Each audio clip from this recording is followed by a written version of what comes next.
Ladies and gentlemen, brothers and sisters, friends, enemies, and comrades, this is Kenyan Revolutionary. For again, sorry, my mic is doing what it always does every day. Every time I come in live, it starts acting up as usual. So bear with me. This is a ritual. Karibu, karibu, karibu, karibu, everyone. Karibu. As I mess up with this mic as usual. I usually test it, and as soon as I go live, this is what it does. But karibu sana for everybody who's joining. This is Kenya Revolutionary. It's been a wonderful day so far, Monday. I hope your Monday is doing well. I hope you're doing well wherever you are. I hope you're safe, sound, and dealing with life's problems as they come appropriately in the right way. So karibu, karibu. Anyway, it's another day. We are going to discuss what's going on in Kenyan politics. I've been missing for 2 days. What's been going on? Well, I can't lie to you. I've been peeping on Twitter to see what's going on. And it seems to be we were having a royal rumble. People are going, Marco Ure versus what's his name? Alai. Oscar Sudi popped out and say he wants all the smoke with Migona and the Gen Zs. We're about to get to that. Raila was in a funeral somewhere in Siaya, and he made it clear what he thinks about the whole body and the gang joining the government. So we are going to address that too, play the clip and address that. Karibu, karibu. There's so much to go on. Ruto was in Mombasa. Okay, he seems to have rediscovered his mojo. Not really, but he's making rounds. He's doing his back at, standing on top of his car and giving speeches, addressing crowds. Most of them are bought, as we later came to realize that those crowds were basically bots. In fact, some of them started complaining that they were not being paid on time, so they started some stuff, okay? We are also going to look at that. I might be here for 1 hour or less. I don't know. It just depends how it goes. If we have enough people here, I might bring you into the studio, but allow me to rant and waffle as usual. Karibu sana. The first order of business, ladies and gentlemen, before I get started, you know what it is. If you are just seeing this video and you've already subscribed, go ahead and like this video. And if you haven't subscribed, please go ahead and like this video. Subscribe. subscribe. If you haven't subscribed, subscribe. Okay. Karibuni. Oscar Sudi wants all the smoke. That's the mada ya leo. Raila is added in the target list of the Gen Zs, as he should, because it is apparent that it is Gen Zs versus the political class. The lines are drawn, and the meeting place is where? Nairobi CBD, then to State House. Nane. Next month on the 8th, Gen Z are going to descend upon the capital of Nairobi and march straight to the State House. That is the plan. So be ready. It's going down. Be ready. I want to start with something. Well, apparently, this past weekend, Miguna was on X-Space with Makoure, among others. It was a bunch of people. I didn't have the chance to listen to it. I think it was a 4-hour X-Space experience. Let me just say that. The last X-Space that I tried to listen to, nothing against the X-Space. It's a nice platform where people, they want to fungua roho, okay?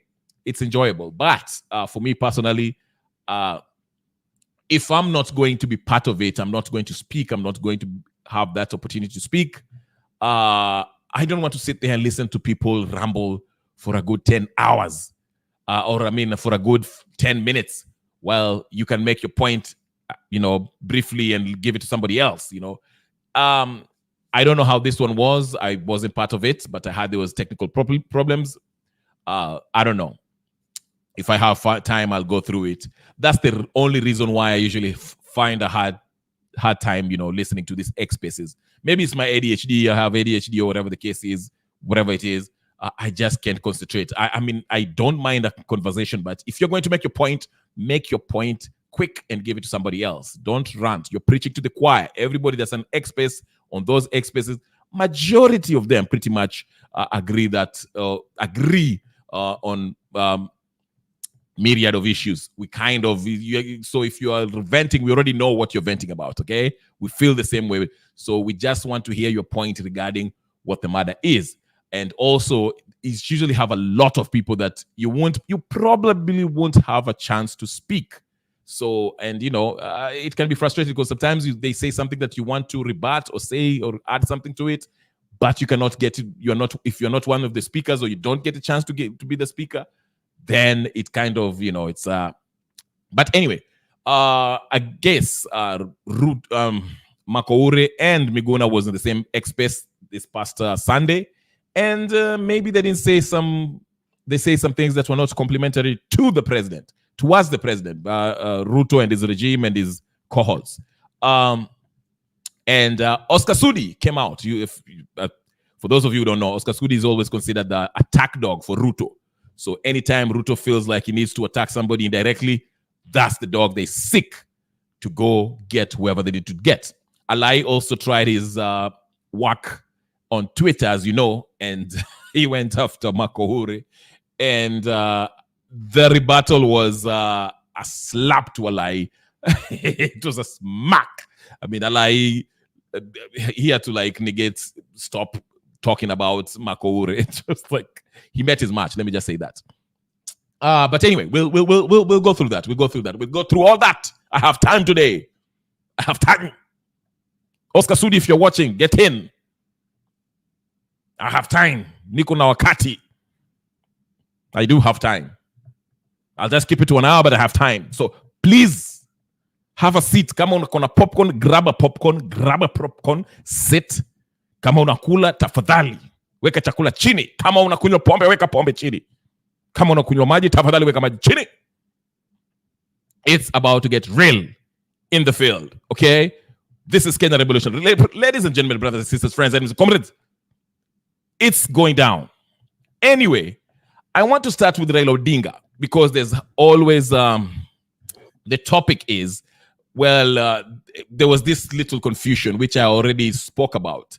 With Kaluma coming out and saying, the names were forwarded by Raila Odinga. Sifuna comes in, that's not the official position of the ODM party. Whoever went there on their own volition. Mara Sijuinin. So Raila came out and spoke out and said, hey, listen, we did not say that we are joining a coalition. All we are doing is we have some experts in our sides on the ODM part. So we said, let's send them to the president to help the president. He seems like he needs employees, qualified, competent.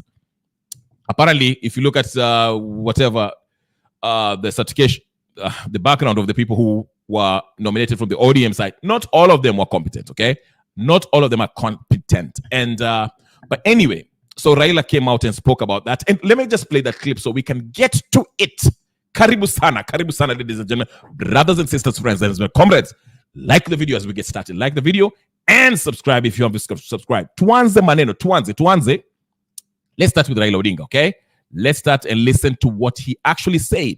Then we'll respond, okay? If the numbers go up, if we get to 100 people, I'll get some more people in here to speak their mind. Okay, so if you're joining, please, and you haven't subscribed, go ahead and do so. Do so. Quick. Singoje, don't wait. What are you waiting for? Do not wait. All right. Let's start with Raila Odinga. Let me find that video. I'm finding it right now. While I find it, go ahead and do the doings. Here it is. Let's play Raila Amolo Odinga. Namna gani? All right, here he was in CI this past weekend. I don't know if it was Saturday or Sunday or Friday, but he was in CI and he was talking. All right, here is he. All right. He talks about high cost of living in our country. The issues that have been raised by Gen Zs are not new issues. There are similar issues which we raised last time, even last year we were on the streets. We talked about unemployment in our country. We talked about high cost of living in our country. We talked about corruption, rampant corruption in the country. We talked about tribalism and ethnicity. discrimination in our country.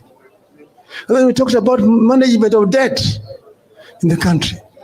These are critical issues that need to be discussed. But thirdly is the issue of governance.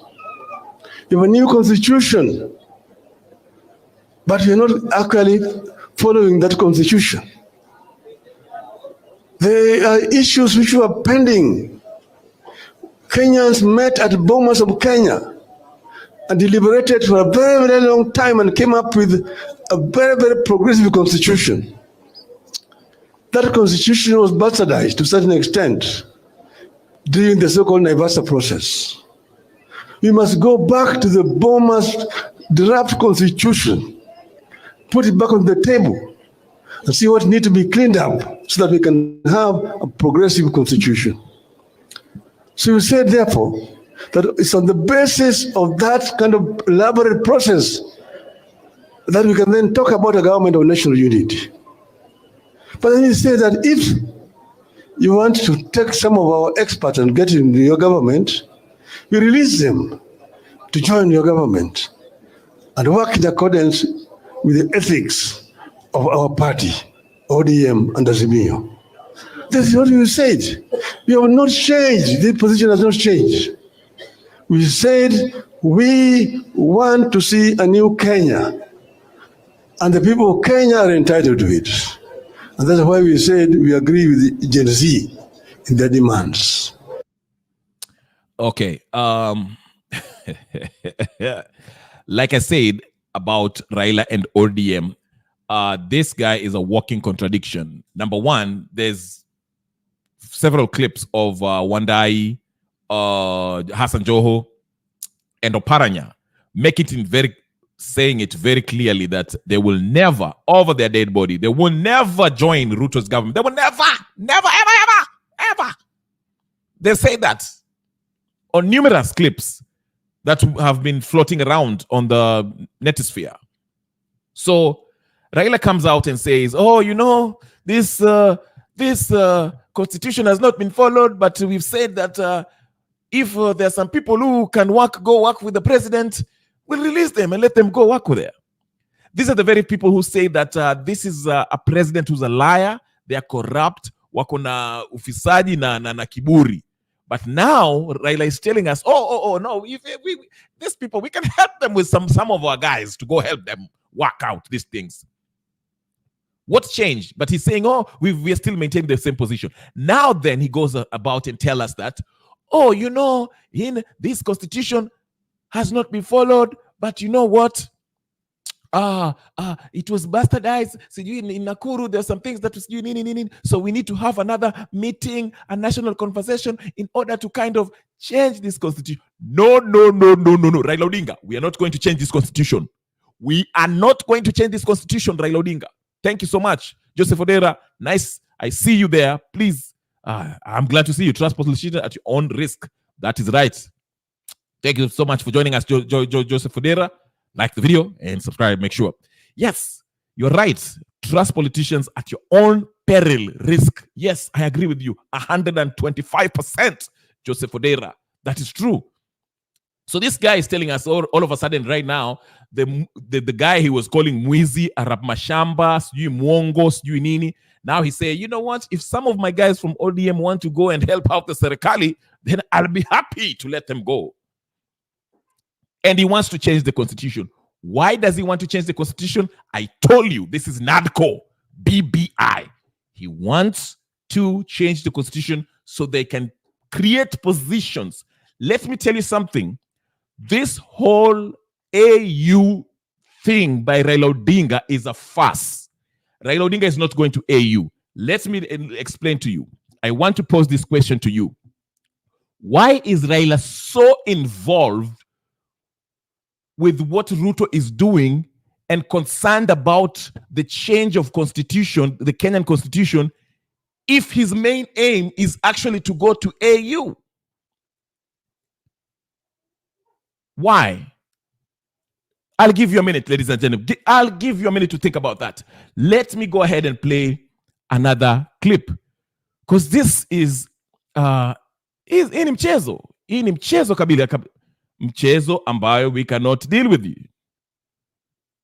Here is, like I said, Raila Odinga is contradicting himself, but he's playing us for fools.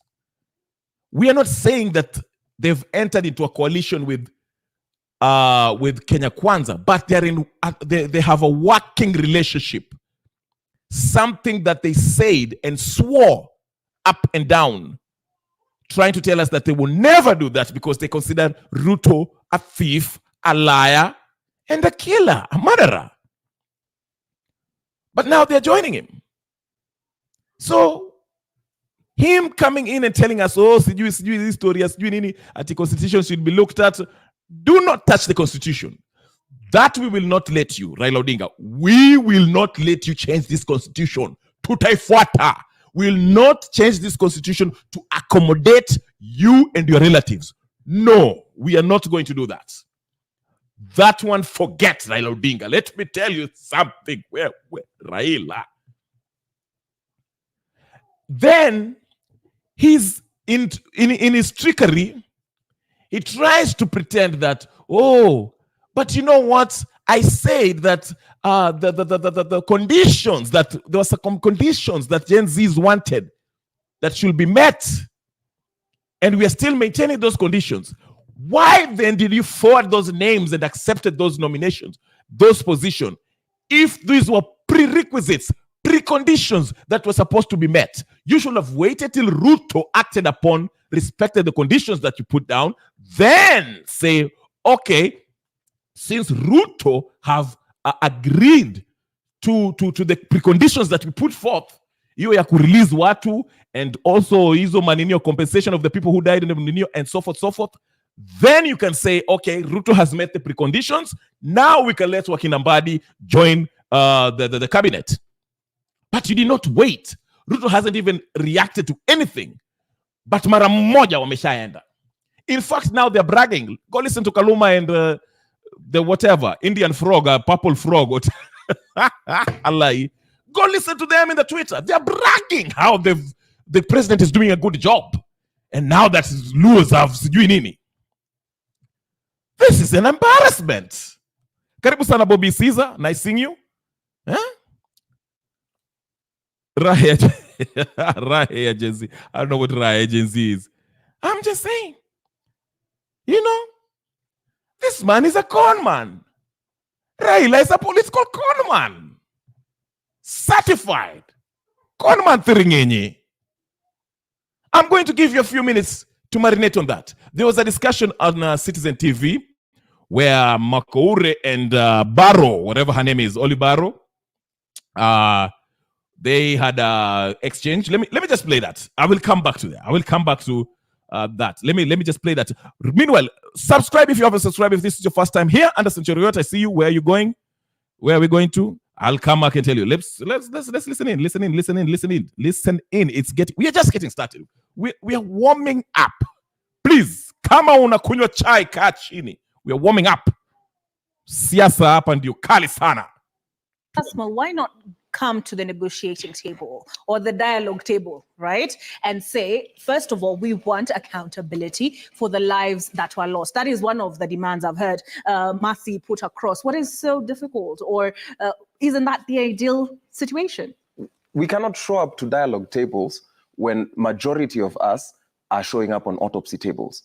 It is an unfair thing for you to expect of the Kenyan youth to take this while lying down, because everybody but the people who are losing blood, and I will keep on referring to these people because the youth that have died, and there's no need for euphemism, they did not just die. It was not an accident. They did not die of the protests. They are victims of police brutality. We have not seen any form of goodwill from this government in the sense that they've asked us for evidence. We have shown photos, we have shown videographic evidence, because they told us that they do not have CCTV footage of the people who went into parliament. We have shown different angles and the way the fences were already down by the time people were getting in. Who did you show this? These things are in public domain. Just the same way they can find youth. You've run stories here of people being abducted, right? These stories were not shown to you. They are stories that were found on social media. And I think by people trying to behave as though social media is not an avenue, it is trying to tell us that we do not have an intelligence service in this country. We cannot show up to a dialogue table that has been organized by our oppressor. We will not show up to a place where there is. So who do you want to organize it? Again, we do not want dialogue. That our demands have been very simple. They do not need conversation. They only need action. If I say, for example, crack a war on graft, why do you still need to call me and ask me, what is this about? If I say, give us IDs, do not give us IDs at exorbitant fees, give us IDs at 100 shillings, and we don't want them to expire. Why do we need a dialogue for that? If we say, reconstitute IBC, we still want to call us to a table. When we say, okay, let the police not kill us. Dialogue fair still. point. But did you listen to the president's speech? Was it on Wednesday? Yes. And he outlined several measures, Right. in addition to measures he had announced prior. Right. And he did talk about accountability for the lives lost and for those who've been injured across the board, even the businesses which were looted, right? He did talk about compensation. He talked about amendments to the Evidence Act that would enable corruption to be addressed, or rather corruption cases to be concluded within 6 months. He talked about enhancing witness protection as well as incentivizing whistleblowers. So he says, I have done my bit, give me time. This is the same government that is talking to us about witness protection as if we do not know what it has done in the past? Is this the same government that is promising us a war on graft as though we do not know their dealings of the past and their dealings currently? Is this the same government that is promising us an acceleration of the conflict of interest bill as though they are not running an nepotocracy where they're trading with their own family members? Is this the same government? The thing we're saying is, those demands, we have never met him to make it to him. We have never said, outgoing President Ruto, please, these are our demands. He's found them somehow. And the things which we've consistently been saying on our social media have found out their way into his speeches. I can say verbatim where that his speech quoted some of the things that the young people have said. So why do we need dialogue? All he needs to do is log onto his phone and say, hey, what is this person saying today? They're saying... All right.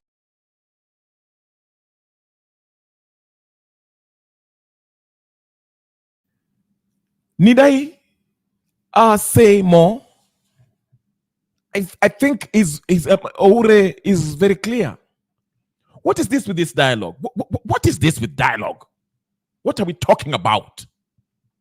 Amendment bill.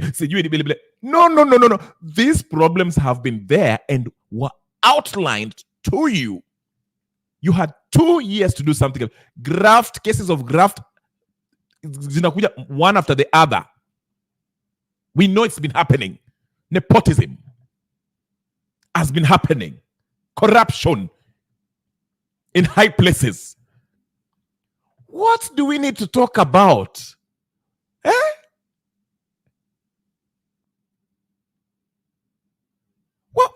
What do we need to talk about? Somebody tell me, what do we need to talk about? Ore is right. It's not like we just woke up today and we're learning about what things are. He had 2 years to do something.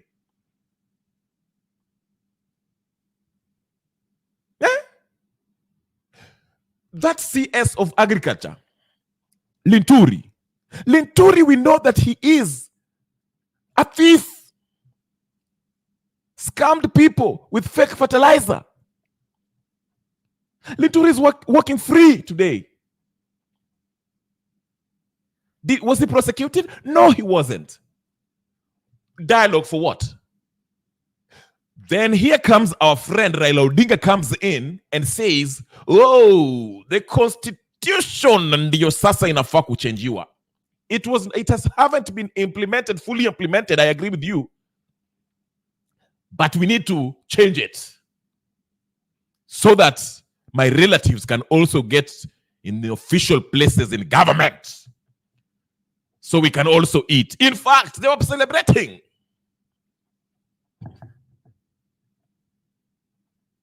Nice seeing you, ladies and gentlemen. I have to recognize you. Anderson Cheriota, I'm glad to see you. Bobby Caesar. GK kama kawaida. Rene Black, nice seeing you again. WS Banker, sorry. I always say Wank. Sorry about that. Nice seeing you. Huh? What's dialogue?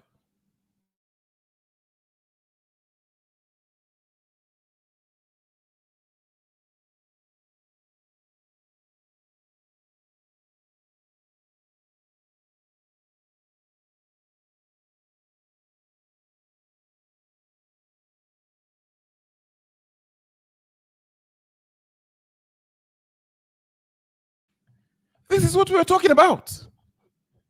Huh? You can't come here and say, what are we dialoguing on? Tunasema nini? What are we discussing? You are killing the Gen Z. The preconditions are there.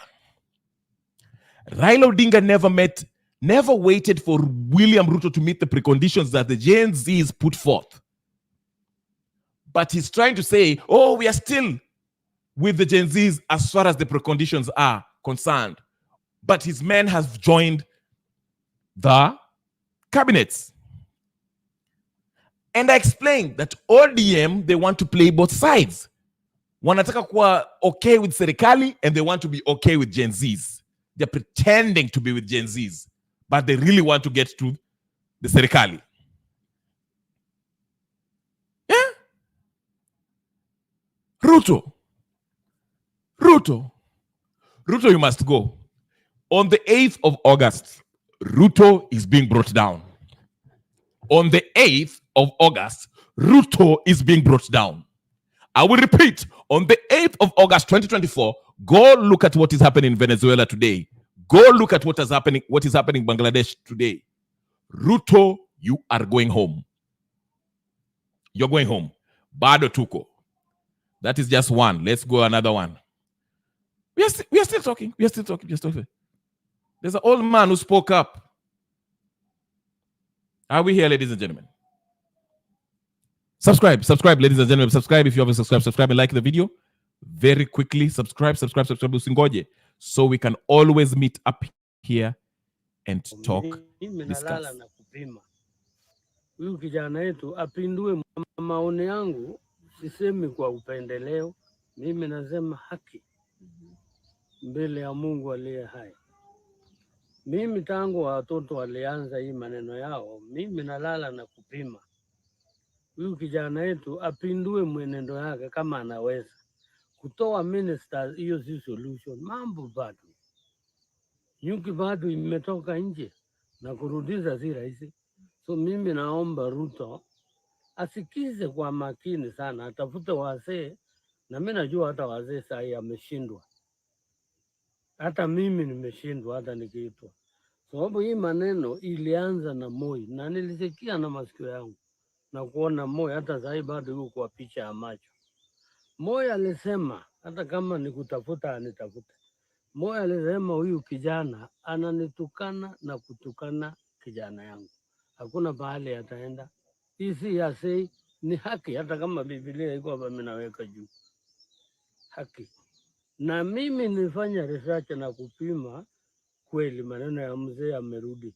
So mimi naomba huyu kijana yetu kama nashindwa Ruto kujirekebisha, ajizulu, inji ikae mzuri. Otherwise hakuna shortcut na hata afanye nini hakuna. Sababu juzi alisema polisi asipige watu, asipige wa vijana wawe wakichunga. Na leo nilifuatilia nikaona bado maneno ni ile.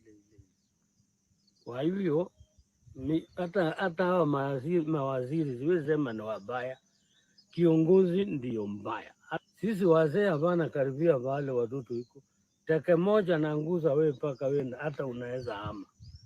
Kwa hivyo ndugu zangu, mkitaka tuishi vizuri, kaa square na atafuta wazee wale vichwa yao mzuri.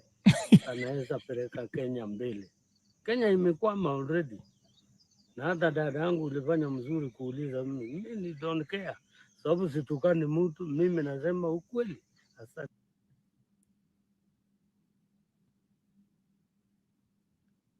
Amemwambia. Those are his people. Yeah? Ruto, William Samoei Ruto. If you're listening, you're going down. You are going down. Upende usipende. It's a matter of time. It's a question of when. Okay? See ati haitafanyika. It's a question of na haitafika 27. Don't bank on 2027. Atufiki 2027. Unatoka before 2027. You will be removed before 2027. I'm telling you. In fact, December ikifika kama uko bado kwa hii ninio, kweli Raila alikusaidia. Na utaenda chini na Raila. Wewe nyote mnaenda nyumbani. Wewe na Tibi mnatialala mnaenda nyumbani. Gen Z watakuangusha. Upende usipende. You cannot win against the sovereign will of the people. You cannot. Na huyo mzee wenu amekuambia, huyo ni mzee wenu huyo. Amekuambia wewe, shida ni wewe. Smell the coffee. Haya. Smell the what? The coffee.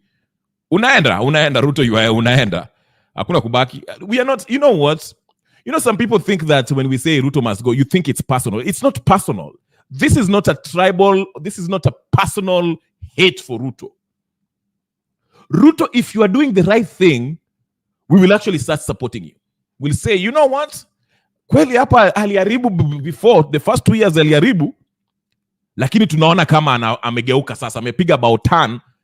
He's taking care of corruption. Pesa ile ilipotea amerudisha. He has met the ninio, wale watu walikufa, he has compensated, amesema ako pole. It is not personal, Ruto. That is what you need to understand. Your success is our success. If the Rais Ruto, if he succeeds in turning around Kenya, it is also our success. Because we live within the same state. We have vested interest. If you fail, it is also our failure. But since we've seen that you're taking us into a trajectory that we do not want, taking us back to the dark days, we are saying, toka. And the reason we are saying toka, because we've asked you nicely, Ruto, change. Wacha ufisaji, wacha kiburi, wacha kuandika hawa marafiki zako, wacha kuiba, wacha kuninio. Wewe unakuja na kiburi, unaenda Mombasa na watu wamelipwa ati usijui unatoa speech. What speech are you taking? Wewe Ruto, wewe. Na Raila, tunawatoa. Now let me tell you something. Once we get to that seat, wacha nikuambie kitu kimoja wewe. Tutawanyonga moja kwa moja. Na tutacheka, sio tafadhali, tutawanyonga. Raila, Ruto, Uhuru, Moi, sijui Kalonzo, Karua na hiyo takataka gasia ingine. Tutawanyonga moja kwa moja. Wembe ni ule. Cheka saizi. Sudi, cheka saizi. Tutawanyonga. Tukiingia kwa hiyo kiti. Ngoja, chekeni saizi. Iba. Ile pesa unaiba, kimbia. Take it to Switzerland. Peleka Switzerland ukimbie. My friend, ile Kenya inakuja. Hata kama uliiba shilingi moja, hata sumni, hata ndururu, unauliwa. Kamiti. Tunapata tu evidence hivi. Atuliba shilingi moja, kifo. Kifo. Na ni mawe. Sikia Ruto, wewe na Sudi. Munisikia vizuri. Na Raila. Konman Tirigenye. Ile serikali inakuja Ruto akitoka. Hii mchezo mnacheza na Gachago hapa, mnacheza ati sijui mnajifanya ati sijui watu wa Mount Kenya. Gachago na wewe tutakunyonga. Ngoja. Chezeni. Hii ni Gen Z. Mutanyongwa, lazima munyongwe nyote. Tibim. Togol. Hakuna kuwaonea huruma kwa sababu tutawapatia nafasi. We are giving you time to make it right. Lakini mnajifanya mko na kiburi. Tukiingia hiyo kiti Ruto, the first thing ni wewe kuwekwa kwa jela. Na Gachagua. Na Musalia Mudavadi. Na Raila Odinga. Na Uhuru Kenyatta. Nyote. Tusikie Sudi. Sikia Sudi. Tusikie huyo mama sijui alikuwa anasema juu ya Raila hapo. Tusikie. Ngoja kidogo.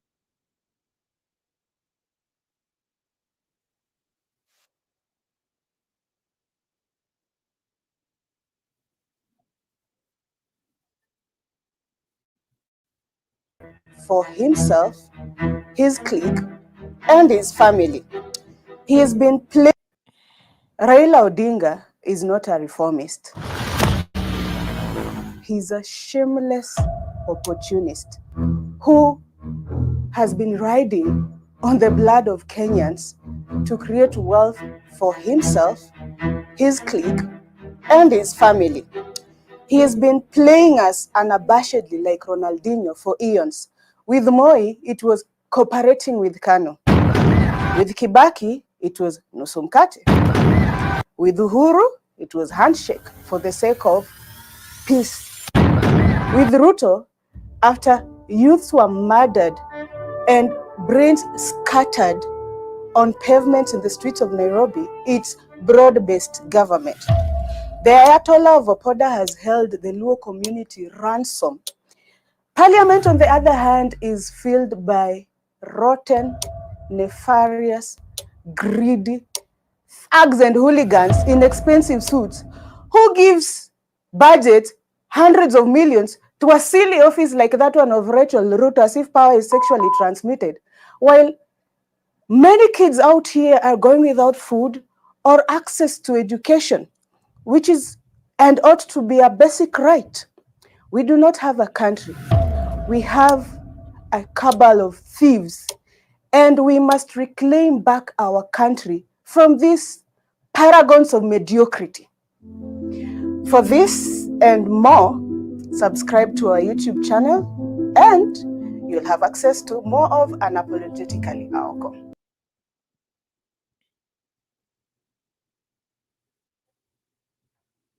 Unapologetically Aoko.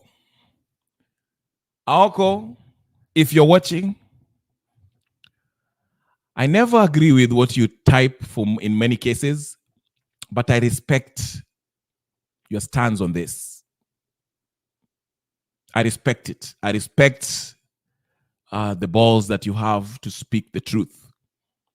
Like I say, I will admit that I'm not your biggest fan. I've never really followed you, to be honest. But on this, I must say I agree with you 100%. So kudos to you, Aoko, for telling the truth as it is.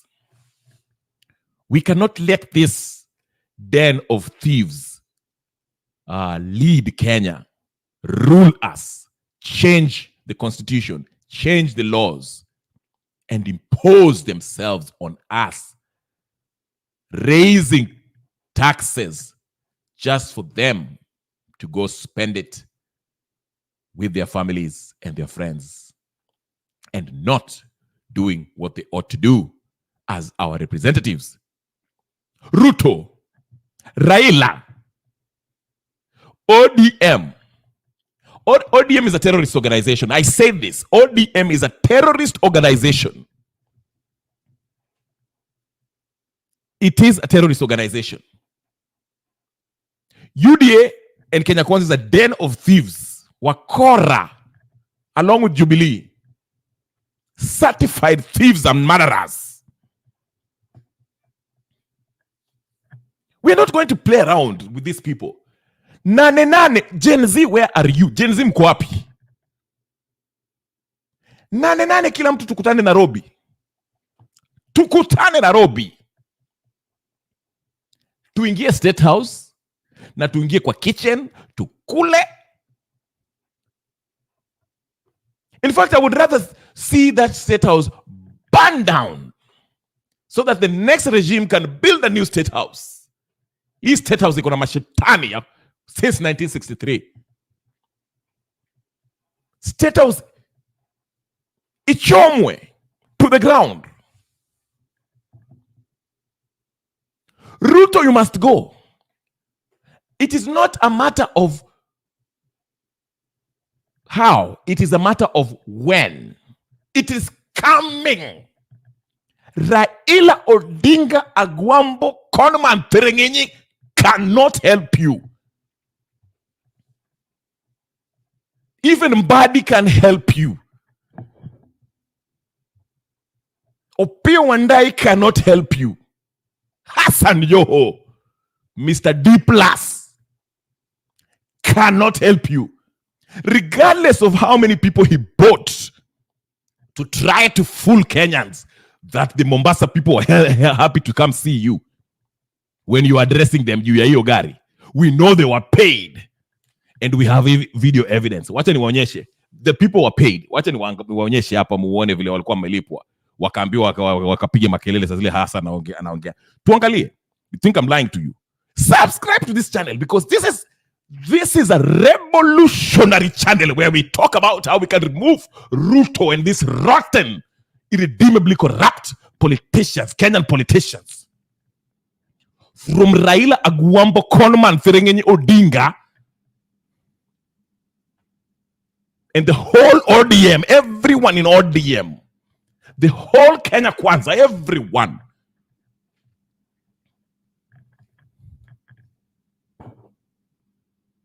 This is how they were paying people. Hasan Joho, once he was named Sijui Marine Kingdom or whatever the case is, started paying people. Angalia vile walikuwa nalipa watu shamelessly. Watu wa Mombasa jameni. Angalia. Nimekuja kuwaomba. Look at them. Paid goons in Mombasa. Mining, blue economy and maritime affairs. Na nimesema watu wa Mombasa jameni, nimekuja kuwaomba munipatie Ali Hassan Joho awe waziri katika serikali ya Kenya. Apart from paid goons in Mombasa. Mining. Hasan Joho. Let's see qualifications of Hasan Joho. Can we see the qualification of Hasan Joho? What are the qualifications of Hasan Joho? Can somebody tell me the qualifications of Hasan Joho? He actually fought back when they were laughing at him. Alisikia, he felt the need to come and speak. Jitetea. Let's see what he said. Let's give him 2 minutes and see what he had to say. Here's Hasan Joho. It will go down in history. I was a D-, but I hold 2 degrees now, and I am the first governor of Mombasa. It will go down in history that Hassan Ali Joho was the first governor of Mombasa. And I tell you, you watch this space. Allah. Because I know it is possible. How would I know? How would I know if I don't give it a shot? There are certain things in our life that makes us human. One of them is to win and to lose, but you must give it a try. Is it not it? Ali Hassan Joho. You studied the same thing. Look, Okay, former governor, Mombasa County. Stella. So, Ali Hassan Joho, what he's trying to tell us is that, oh, yes, I had a D+, you D-, but oh, now I have 2 degrees. Where did you get that degree? That's number 1. Number 2, Ali Hassan Joho, listen to me, you. Listen to me. Don't let me play Amkeni. I'll play, you know what? Today I want to play Amkeni video. And I want you guys to go see that channel by Amkeni and subscribe there. But before you go there, subscribe to this one first.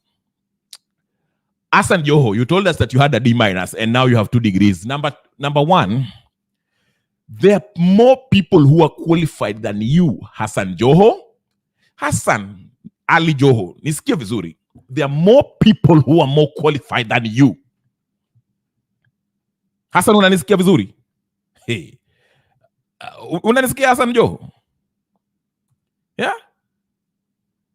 Hasani? Hey, ngoja kidogo. Since we're on the topic of Hasan Joho, let me play something. Let's get somebody who is going to expose Hasan Joho.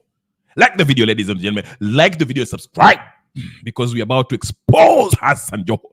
There's an activist who used to live in Mombasa who escaped from being deleted by Hasan Joho.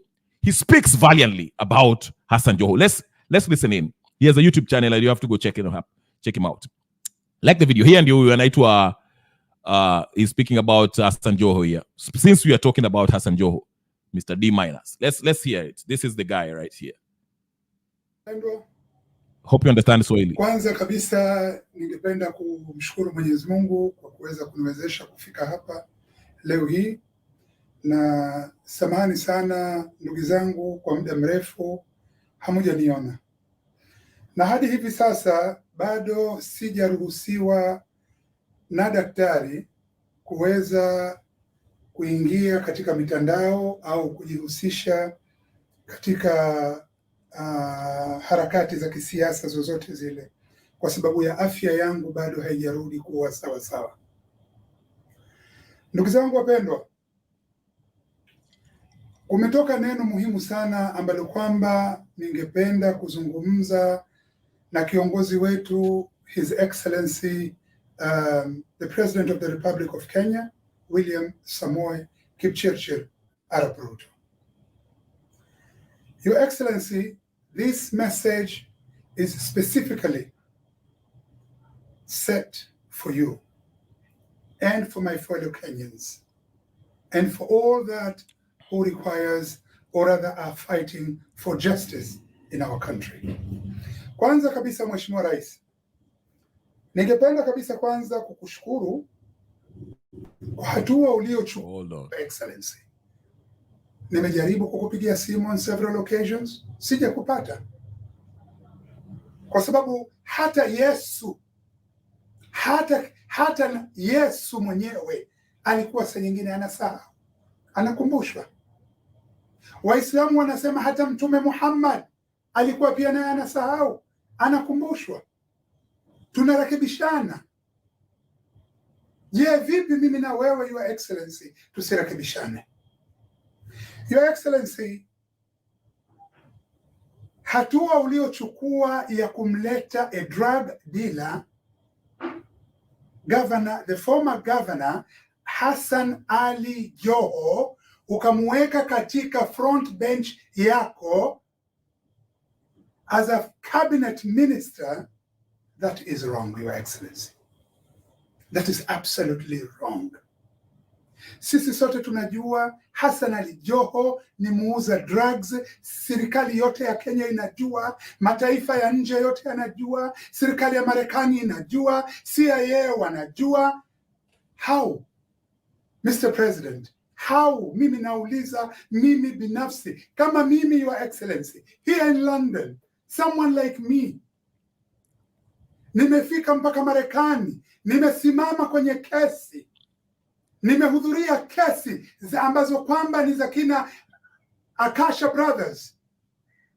Wameulizwa very very clearly katika kesi zao, nyinyi mlikuwa mnauza drugs na kina nani? Na wakapewa a plea of bargain, na hawa watu wamespecify very very clearly, hawa watu walikuwa wanauza unga, yani narcotic drugs, walikuwa wanauza na Abubakar Ali Joho, Hasan Ali Joho na wenzi wao wengine. Your Excellency, mtu kama Hasan Ali Joho aloiba pesa zetu sisi katika Mombasa County, mtu kama Hasan Ali Joho ana kesi za kuua kutoka kwetu sisi wananchi wa Mombasa. Vijana wetu wamepotezwa, mali zetu zimeibiwa na kina Hasan Ali Joho. Leo Your Excellency, vipi unamchukua mtu kama huyu unamweka at your front bench as a front bench cabinet minister? Your Excellency, for me I am sorry. Kama nimekukosea Mheshimiwa Rais, na kuomba unisamehe. Lakini only the truth will set us free. For me to work with the government of Kenya, with a drug dealer on the front bench, Mr. Hasan Ali Joho, a corrupt man, a thief, a killer, as a man, how do I tell my people, Your Excellency? How? Mr. President, we fought for you. There are so many Luos who can become ministers. There are so many ODM members legitimate members, people who are legit, who can come and work with you in your government, not necessarily a drug dealer like Hasan Ali Joho. Why? We have nothing against him. Lakini haki zetu zimechukuliwa ndani ya Mombasa. Mimi nauliza, sisi tuliokuwa tukisimama tukiwaeleza wananchi wa Mombasa kuhusiana machafu na ubaya na udhalilishaji wa Hasan Ali Joho, leo Mheshimiwa Rais umetupa kazi sisi twende tukasimame kwa wananchi wale tuwaeleze kuhusu uzuri wa Hasan Ali Joho, twende tukasimame kwa wananchi wale, tunawaambia vipi? Tell me how, Your Excellency. How? I sacrificed my money. I sacrificed my life. I sacrificed my time in order to get you in power. But the same guy who made sure that you do not go into power, it is the very same guy that today has been allocated by you at a front bench as a minister. Mimi nisingelilaumu, Your Excellency, kama ungelikuwa Hasan Ali Joho umempa minister for heroin and cocaine. Ingekuwa Hasan Ali Joho umempa as a minister for heroin and cocaine and narcotic drugs distribution, ningekwambia, Your Excellency, you did a wonderful thing. Sisi, Your Excellency, we will not agree. Not in a million years. I am sorry, Your Excellency. Kama kina Hasan Sarai wameshindwa kukwambia, kama kina Muhammad Ali Jichopevu wameshindwa kukwambia, wewe Muhammad Ali Jichopevu na kuuliza hivi wewe uliokuwa ukisimama ukisema Hasan Ali Joho alikuwa akiuza unga, leo wewe Muhammad Ali Jichopevu na kina Hasan Sarai mumesimama ndio kwanza mnampigia makofi Hasan Ali Joho kuchaguliwa kuwa waziri? Shame on you. Shame on you, Hasan Sarai. Shame on you, Muhammad Ali Jichopevu. Shame on you. Lakini Your Excellency, nakwambia hawakuweza kukwambia wewe, kwa sababu Hasan Sarai angekuambia wewe Your Excellency ungechukulia pengine labda the other way around, wakati yeye Hasan Sarai ana ndugu yake Fatma Bariani anataka wewe Your Excellency umpe cheo. Muhammad Ali Jichopevu hawezi kukwambia Your Excellency, kwa sababu Muhammad Ali Jichopevu ametangaza openly and wisely ya kwamba yeye tayari ameshapewa ofisi na ofisi yake iko State House. How can these people rectify you, Your Excellency? They cannot. The least thing you could have done, Mr. President, you could have contacted us. We, the people of Mombasa. Sit down with us, the people of Mombasa. Hear our cry. See what we have to say towards this. Your Excellency, this is wrong. Take a look at my videos. Kina Joho wamekwenda wameiba viwanja. Wamewaibia ndugu zetu wale wa Giriama viwanja maeneo ya Mishomorani kule. Nikaja mimi, Your Excellency, tukapiga magoti. Nikakwambia, Your Excellency, poor people wameibiwa viwanja vyao na kina Joho. Pesa zetu zimeibiwa, Your Excellency. Pesa zetu zimeibiwa za kujenga stadium. Hata Khalwani akauliza katika bunge. Akamwambia, Joho ulikuja hapa ukapewa 500 million bungeni. Hasan alijua akazichukua pesa akampa ndugu yake Abu Joho. That money has never been seen until today. Ndugu yake Hasan Ali Joho anaitwa Saido, ambaye alipigania ubunge wa Nyali. Alikuwa na kampuni yake ya security, Your Excellency. Aliwapoteza vijana 9 if not more wa Mombasa. Hadi hii leo wale vijana hawajaonekana. The same Hasan Ali Joho, Your Excellency. Wamemfuata anaitwa nani yule Tamam, yule kijana wa Tononoka, akapigwa marisasi, wenzake wakafa, mmoja akapigwa risasi hapa, all under Hasan Ali Joho. What do we tell our people, Your Excellency, today? How? You tell me the how, Your Excellency. Sisi, we voted for you, Your Excellency. My people voted for you. We died for you. We struggled.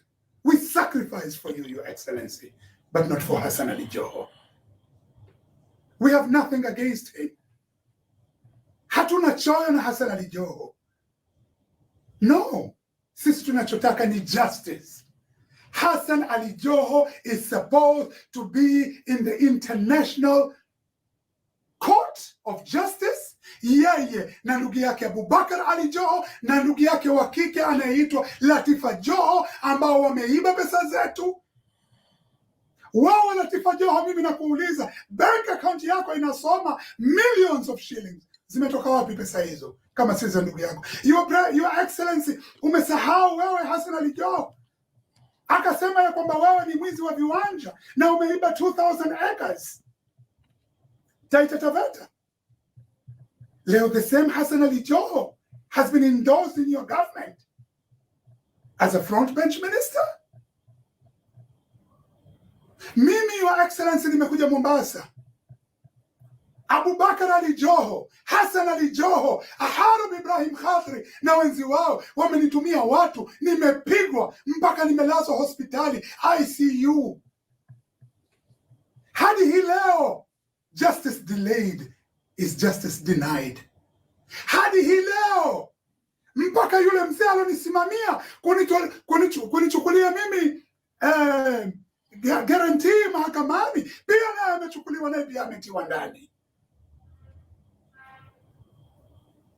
Your Excellency, Magistrate Rita Aurora amehongwa pesa za kunifunga mimi na nikatiwa ndani 1 month, mimi nikakaa Shimoletewa just for nothing, and many, many more.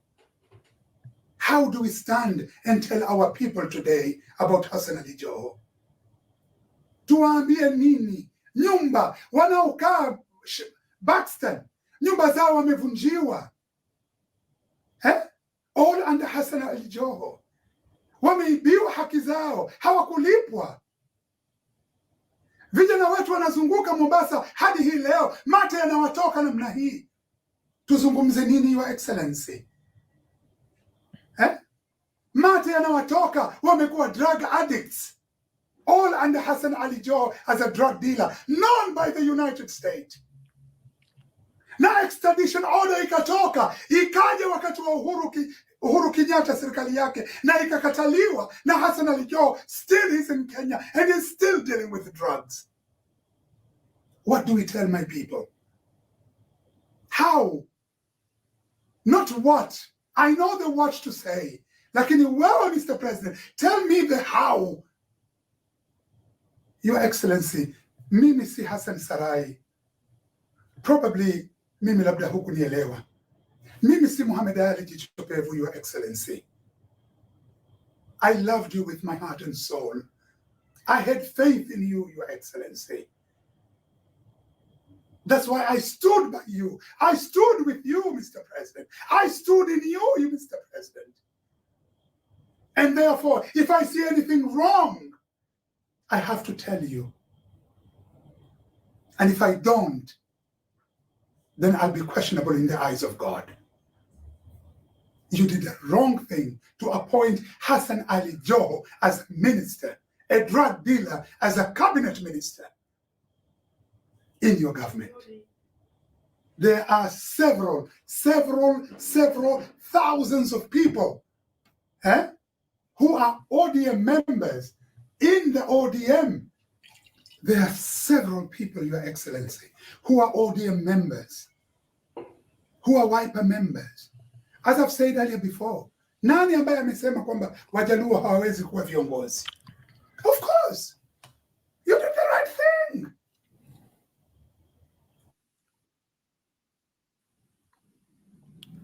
All right, ladies and gentlemen. The name of that gentleman right there, his name is Dr. Amkeni. He has a YouTube channel. Please go ahead and go check him out. His name is Dr. Amkeni. Let me just show you the thing so you can go up there and subscribe in his channel. He talks about Mombasa issues if you're from Coast or you care about the politics in Coast Province, Mombasa in particular, apparently his story is that he was a strong activist, and Ali Hassan Joho and his brother and stuff kind of came for him because he was exposing them as, drug dealers or whatever the case is. And, he was put in jail, beaten up, all the whole nine, okay? Then he escaped, went to, I believe he's in London somewhere in England. But anyway, he has a YouTube channel, and he has the whole story there. Please go check out his channel. Here's his channel. I'll shout him out because I think it's important for people like this who do not receive that much of light and day or support to hear their story, That's his name, Dr. Mkeni. Guys, can you see that? Dr. Mkeni on YouTube. Go subscribe up there. I'm subscribed already. Go check him out and watch his videos. You learn something about I've been saying this. To me, Hasan Joho is a CIA agent. Hasan Joho is a CIA agent. I'll tell you why. Because this guy, after we know that what he does. Dr. Mkeni is telling us that he's a drug dealer, whatever the case is. He came to the US. He was named as people who are doing pushing drugs, whatever, coke, whatever the case is. But he's still active in politics. He was never arrested. I saw him taking pictures with Paris Hilton and whoever, whatever. Usually people like this, go watch anyone who is in Netflix. If you are not Netflix, Hulu, go watch Snowfall. Sorry, Snowfall. Snowfall. It's a very interesting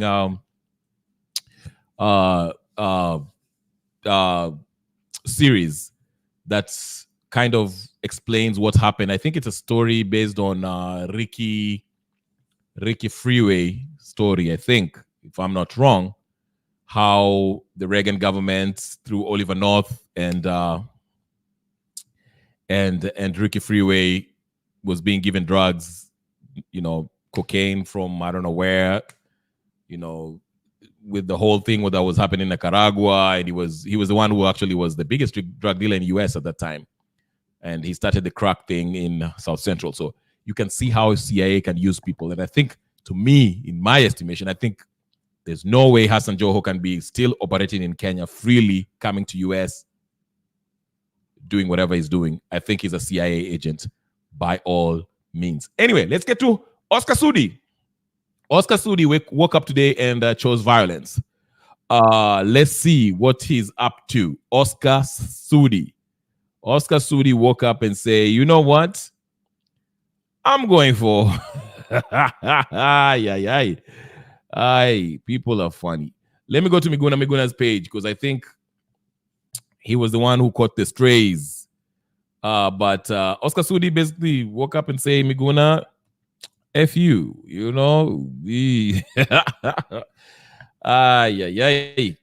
I'm telling you, things are funny. All right, here it is. Let's see. Ladies and gentlemen, don't hesitate. Like, subscribe, share, comment, and do all that stuff. Chief Nigus is telling me something very important here. Let me read it. This is true. Joho is a Kenyan connect of the International Drug Cartel, which is controlled by the CIA. Mombasa is one of the biggest transit ports for drugs in Africa. Yes. Yep. Because there's no way this guy can be still walking around, running for public office while everybody kind of knows what he's involved in. No way. No way, no way. Even Raila Odinga. There's a book I saw. There's a guy called, what's his name? Freak. He wrote a book called something of, Webster Tapley. Webster Tapley wrote a book and said Raila Odinga is actually a CIA agent. He has been a CIA agent for a long, long time, since the 80s, okay? And that's why when I had Miguna was saying, when Miguna was on a Obina show and was like, how come, out of this whole 1982 coup d'etat, he survived? How? Yeah. Look at you. If you look deep into these people, the Kenyattas, we know the Kenyattas are working for the British government. That's We'll get there. You know what? One day I'll dedicate an hour, 2-3 hours so we can get deep into this rabbit hole. Because it's interesting. These people are colonial puppets. They are. So anyway, let's get to the Joho, not Joho, sorry. Our friend Sudi Oscar. Oscar is living large. He's talking that big talk. He's a big boy squat. He's like, what? Migona, what's the problem? It's our time to eat. What's the problem? There's Oscar Sudi. Like the video. Subscribe. We live. Subscribe. I'll get you guys in if you want to come in. Just put the numbers up to 100 so we can start bringing up people in. But Uhuru Kenyatta, Kenyatta family are protected by the MI6, the British intelligence, British government, okay? Raila is a CIA, definitely. Joho, absolutely. There's no doubt about it. That's a CIA agent. There's no way. Baba wadogo wa GNC. Is Miguna. Baba wa majabu. Nilishangaa sana Miguna. Na wewe ni mtu kumbavu sana. Nilishangaa sana baba mzima kama wewe, mtu wa more than 70 years. Bado unachochea watoto wa GNC. Watoto wetu sisi. Sisi ndio baba wadogo wa GNC. Wewe sasa ndio baba wetu. Yaani unakuja hapo kwa space, unakoroga kabisa, unakoroga hapo. Ya, tunakubaliana hii mambo ya GNC ile ilianza ilikuwa nzuri sana. Even mimi nilisupport kwa sababu nilijua hao vijana wameanza kujielewa na wamejua wako wapi, wanataka kwenda wapi. Lakini sasa wakora na Boniface Mwangi, hakuna Miguna. Wakaingilia sasa, mnataka inji yetu ichomwe, mnataka watu wawe destroyed. Wewe ni baba au maskini wewe Miguna. Hata watoto wetu wa GNC sidhani kama wanataka kuwa maskini, sidhani kama wanafikiria kuwa maskini. Lakini unachochea hapo, sijui sasa wewe Miguna umefanya kazi mwaka hii yako yote. But you are nothing because you are empty. Unajua ile siku nyingine mimi nilikufungulia ukuja Kenya. I cleared you. And that was your right. Siku kuclear kwa sababu nilikuwa nakufanyia favor. That was your right. Na tulikaa na wewe 2-3 hours. Nikajua uko chini sana. Nikajua kwa nini hata Tinga na ODM na Uhuru walikuwa na issues na wewe. Because you are empty. Ni Kiingereza mingi lakini empty space. Kwa hiyo akili ya Kiingereza mingi. You're just a let down as a parent. How can you fuel our young generation? Oh, these guys, they have been doing what? This is our country. And I want to tell our Gen Zs, and I want to tell Kenyans, if you want to know that we are ahead as Kenya, just go just here, West Africa. Just visit about 5-10 countries, and then we'll. All right. So Oscar Sudi, I don't know what to start. Miguna was writing before he posted that. He was like, Mr. Grade 2 at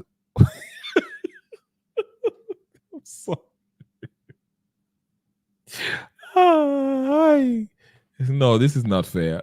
Mr. Grade 2, Honorable Oscar Sudi, Chamuge. Greetings, 0722-749-473 from the 5-star general. That's the number of Oscar Sudi. So Gen Z and millennials, you know what to do, right? Then 4 hours ago, I think, Miguna wrote, can you guys see it? Is it on? Crap, let me, Anyway, if you go to this page, it says, let Nairobi feel to the brink with millions of Kenyans on August 8th, 2024. Let's do it for all the patriots who have been murdered by William Ruto. Mobilize everyone you can. Offer transport accommodation for everyone traveling from upcountry. We must reclaim our motherland. Hashtag the march on State House. Hashtag Nane Nane March. Hashtag Ruto must go. Hashtag Ruto Raila must go. That is from Meguna. So you can see, Renee Black is telling us that there was a outage, global IT problems, issues. I just know about that Delta thing, but I don't know. Yeah. So anyway, Oscar Sudi he decided, Miguna is the person I'm going to pick on. I think, like I said, as I started before, this was based on what happened in this weekend when Miguna and Makoure had their X-Space thing, and I think I haven't listened to it, to be fair, but I just know that they were exploring ways how they can bring down this, not bring down, but this government can be brought down, basically. So anyway, as we go on, I've also mentioned to you that if you notice what is happening now, the ODM and Kenya Kwanza, they are making everything tribal, ukabila. They want to make that the main thing. That's why you heard Kaluma, who is Raila's lapdog, went out there and say, Luos can you remember the speech. And also, what's his name? The deputy president is not helping himself by saying, I can't help it, I love my people, the Mount Kenya people, and all this. You can see that the members of the establishment, the political class, so to speak, they are trying so hard to make these issues to be tribal issues. That is their own last way of trying to cling on power. That's how they want to do it. They want to try to divide people along tribal lines, because if we go tribal, of course, they will remain in power because they are viewed. Of course, they believe that they are the representative of their respective tribes. Okay, that's why they want to make everything tribal. You see, Gachagua is coming out and saying, "Oh, what Mount Kenyans?" You can see. I'll give you an example real quick. Here is Gachagua's right-hand man. They're trying to make everything trouble. Even Raila Odinga or ODM are trying to, Luos have never been, Luos are not in the Serikalis, because they want to make it a tribal thing. Because if they make it a tribal thing, Raila will still stand to be the head of the opposition and will still con people into whatever the case is. The Musyoka will still be the head of Ukambani, will still con people. You see, that's why they're Nilipotoka hapo juzi akamwambia Raila hata ingia, lakini niambie, unawezaje kushikilia your boss anakuambia leo enda useme Uhuru ni mbaya? Mnakumbuka ile statement ilikuwa kule wakiingia, akasema wewe Uhuru ulitukosea, hiyo mambo ikaisha. Tukatoka hapo, akamwambia ongea juu ya shareholding, akaenda Kisumu akamuita primitive. Kuita Rigathi primitive ni sisi unaita primitive, sababu sisi ni mtoto wetu. Tulipotoka hapo juzi akamwambia Raila hata ingia State House, weka mitego. Hiyo mitego imefika wapi? Ni amenyilio na akeigerio. Alafu mnakuja kutuambia ati tukae hivi, ati weka mitego. Ni rais alimwambia weka mitego, Raila hata ingia. Leo Raila darakoma bedroom. Alafu mnakuja kutuambia nini? What are you telling us? Kama rais anakumbuka yeye ndiye aliingia hapa, na Bwana asifiwe, hata sasa aendelee kusema Bwana asifiwe na yaoneke. Lakini niambie, unawezaje kushikilia hiyo? All right, ladies and gentlemen, brothers and sisters, this is the first hour of this today's political talk.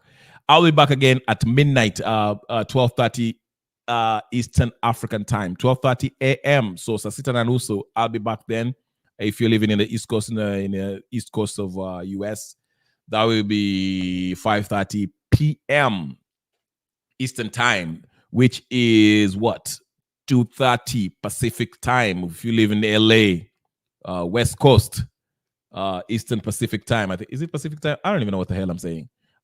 Pacific time, I think that's what it is. If you live in Chicago, it's probably 1 hour before that somewhere. Central something time, which is what, 4:30. Depending on, just know that it will be midnight. If you're in London, I think it will be 10:30 p.m.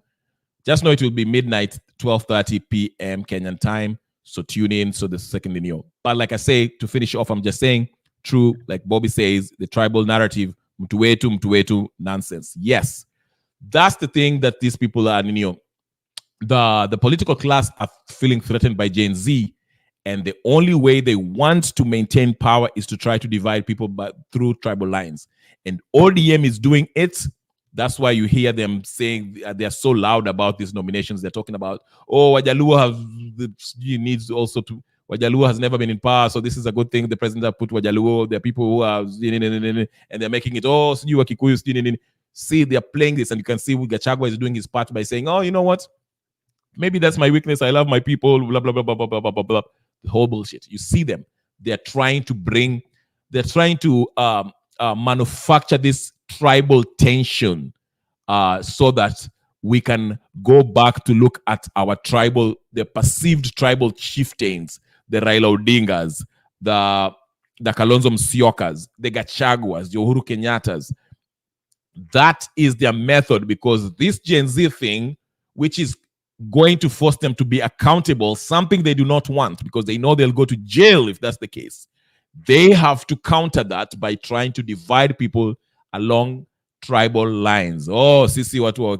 If you listen to people wa bunge la wananchi now, they're talking about, they're trying to castigate or paint this Gen Z movement as a Kikuyu youth movement. Okay, that is what they're trying to do it. Or it's being funded by the Mount Kenya people. To Mount Kenya, they didn't. You understand what I'm saying? Because they want us to go back to our tribal cocoons and look at our tribal chieftains who are what? The same very con people who are trying to play games with us. But their time is over. Raila Odinga must go. Ruto must go. Uhuru must go. Kalonzo must go. Karua must go. Kioni must go. All of these rotten people must go. We are not playing around. They have to go. It's a new day, and they need to smell the coffee. Gen Z is standing up. Viva! Nane nane! We are going to meet on the 8th of August, 2024. Ruto, please book a one-way flight to Congo or wherever the heck you are planning to go, because you're not going to stay in Kenya. We are going to remove you by force. And guess what? There'll be no anarchy. And guess what? It is constitutional, because the people have rendered you jobless. So stop it. Ship up or ship out. Ladies and gentlemen, I'll see you at midnight, 5:30 Eastern Time, 12:30 past midnight in Kenya. I'll see you guys later. Please subscribe if you haven't subscribed yet. If you're wondering who this is, my name is Kenyan Revolutionary. Subscribe, share, like, comment, and do all the good stuff. I'll see you guys in a few hours. All right? Peace and blessings.